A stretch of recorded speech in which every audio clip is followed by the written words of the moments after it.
Hello, and welcome back to The Evils. Ha ha ha ha. So today I'll be talking about narrative, in-game story. Narrative, obviously very important to the game. You can't just be general nobody, overlord of the nothings, trying to take over Nowheresville. There needs to be some sort of story attached to it. So, first question, we had to answer was obviously what kind of stories do we want to tell? Sky's the limit. So what we really wanted to do with the evils, very thematically, was to tell it all. We wanted to tell as many stories as we could about pretty much anything we could imagine. And with our slick retro futurism art style, go check that video out if you haven't already. We figured, we'll give it a shot. We can pull it off. So the idea was to kind of like tap into that classic Saturday morning cartoon vibe. One day you're in a thick jungle exploring some ancient ruins, and then the next day it's like an alien planet trying to stop like a space war with diplomacy. It's basically anything goes. And yeah, if you couldn't tell already, Evils doesn't take itself too seriously.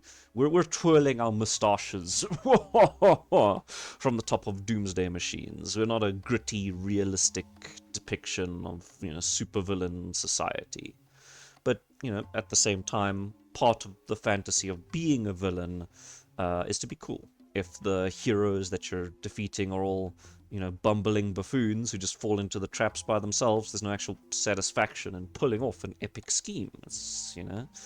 So what we decided to do was basically have a nice balance where the cool final battles, the epic set pieces could be appropriately serious, could be appropriately cool, but that was then balanced and just toned down a bit by adding in humor and a bit of the fun silliness that gives the cartoons, that classic charm.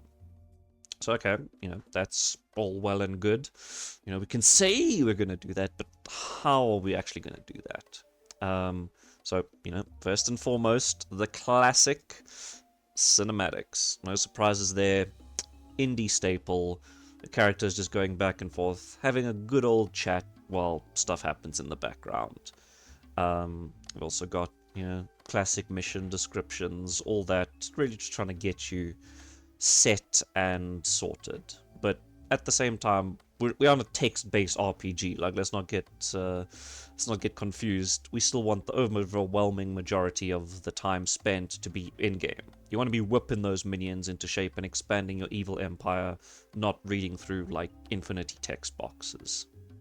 So, next part, the narrative without words. Obviously, our environmental storytelling and all of the things that go into making the game feel like it's supposed to.